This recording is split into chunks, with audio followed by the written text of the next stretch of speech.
There's new reports revealing that Russian law enforcement agencies are searching for two suspects in today's subway bombing.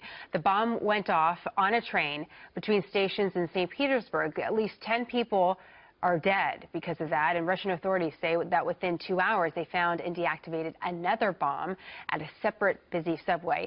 Investigators are looking into a possibility that this is an act of terror. So far, no claim of responsibility for the attack, but Russian trains and planes have been targeted in the past, as we know, by terrorists. It comes as President Vladimir Putin is in St. Petersburg, with his top spokesman making headlines for saying our relationship with Moscow may be worse than during the Cold War.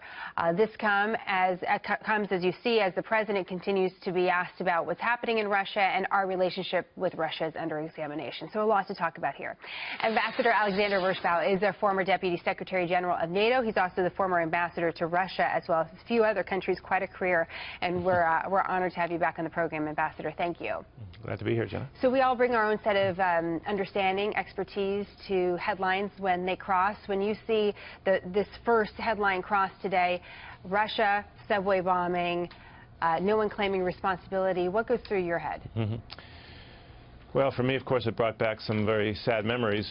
When I was ambassador about 15 years ago, there were several bombings of the metro, and there was the theater in Moscow that was taken hostage, school down in the Caucasus in Beslan. And so I feel great sympathy for the Russian people having to go through this again.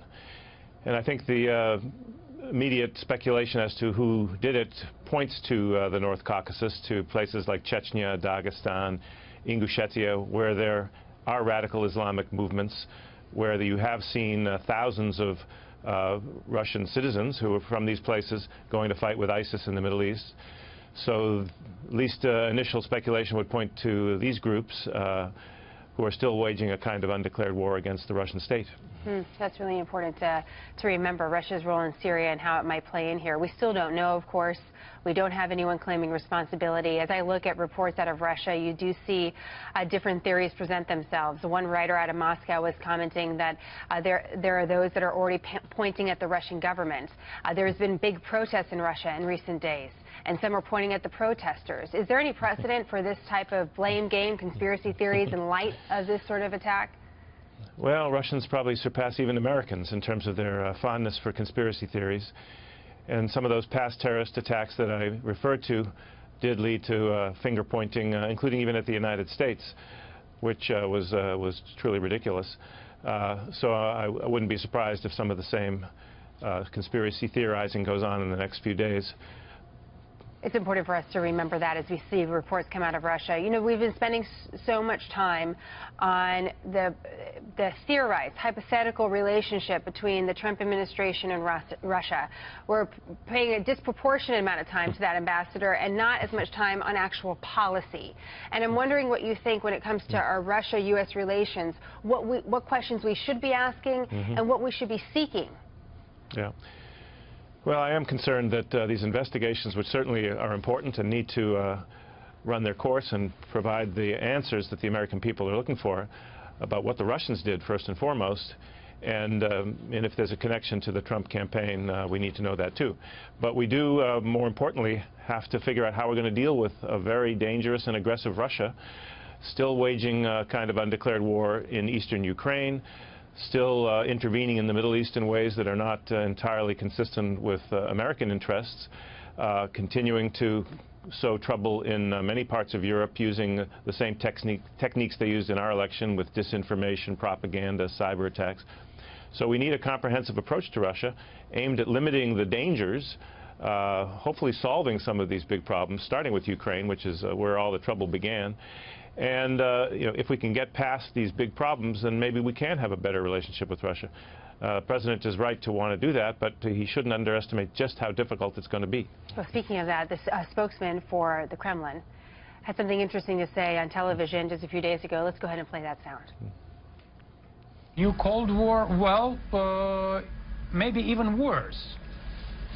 Maybe even worse, taking into account actions of the present presidential administration. Worse than the Cold War? Well, of course. I've been just saying about this illegal actions against Russian property in Washington and New York. about extraditing Russian diplomats and all that stuff. Curious your thoughts on that, Ambassador. You've worked in Russia, you've worked for NATO. Would you describe our relationship in the same terms? Yeah. Well, I hate to agree with Putin's spokesman, but I don't think he's entirely wrong.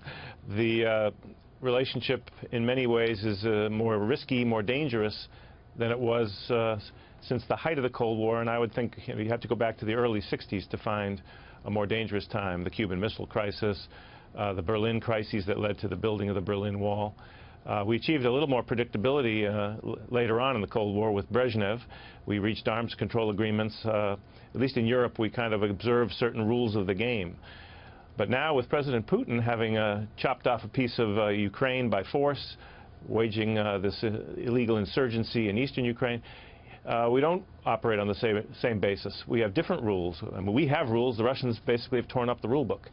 So in that sense, it is very dangerous and very unstable.